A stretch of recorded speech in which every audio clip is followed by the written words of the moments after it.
আজি আপোনালোকক দেখুৱাম এখন ইনকাম সাৰ্টিফিকেট আপোনালোকে কিদৰে আবেদন কৰিব। আপোনাৰ মোবাইলতে হওক বা আপোনাৰ কম্পিউটাৰত আপুনি নিজে কিদৰে আবেদন কৰিব, আজি এই ভিডিঅ'টোৰ দ্বাৰা আপোনাক সম্পূৰ্ণ দেখুৱাম। ইনকাম সাৰ্টিফিকেট আবেদনৰ বাবে এখন ফৰ্মৰ প্ৰয়োজন হয়। এই ফৰ্মখন আপোনালোকক মই ডেছক্ৰিপশ্যনত লিংক দি থৈ দিছোঁ, তাৰ পৰা আপোনালোকে ডাউনলোড কৰি এনেদৰে ফিল আপ কৰি ল'ব।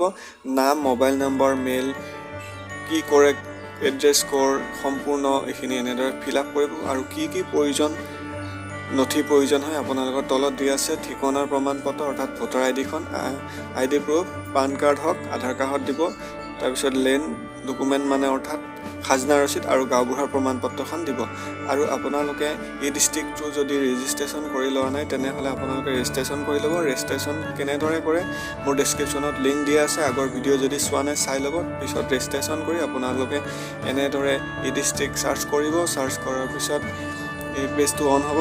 অন হোৱাৰ পিছত ইয়াতে চাব আপোনাৰ স্ক্ৰীন নেম আৰু ইমেইল এড্ৰেছ। আপুনি যিটো এই ডিষ্ট্ৰিক্ট খোলোতে যিটো মেইল আৰু স্ক্ৰীন নেম দিছিলে সেইটো নোট কৰি ৰাখিব। তাৰপিছত এনেদৰে আহিব এই ফৰ্মছত ক্লিক কৰাৰ লগতে এনেদৰে ইনকাম সাৰ্টিফিকেট বুলি আপুনি চাৰ্চ কৰিব। চাৰ্চ কৰাৰ লগতে ইয়াতে চাব গ'ত ক্লিক কৰিব।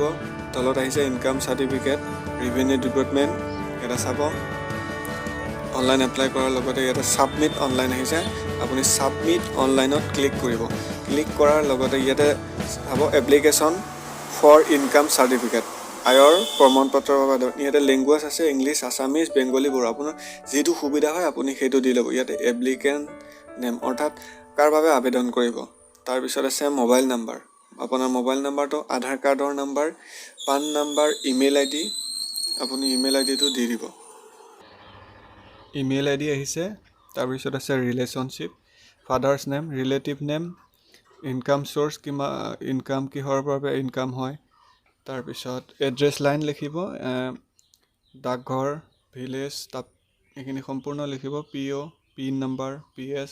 তাৰপিছত ষ্টেট, ডিষ্ট্ৰিক্টটো চিলেক্ট কৰিব, ছাব ডিষ্ট্ৰিক্টটো চিলেক্ট কৰিব। আপোনালোকৰ চাৰ্কুল অফিচ কি হয়, মৌজা কি হয়, ভিলেজ কি হয়, police station, post office, pin code এইখিনি চাব। তাৰপিছত এড্ৰেছ প্ৰুফৰ বাবে আপুনি ইয়াতে দিব ভোটাৰ আই ডি হওক বা আধাৰ কাৰ্ড আপুনি আপলোড কৰিব পাৰিব।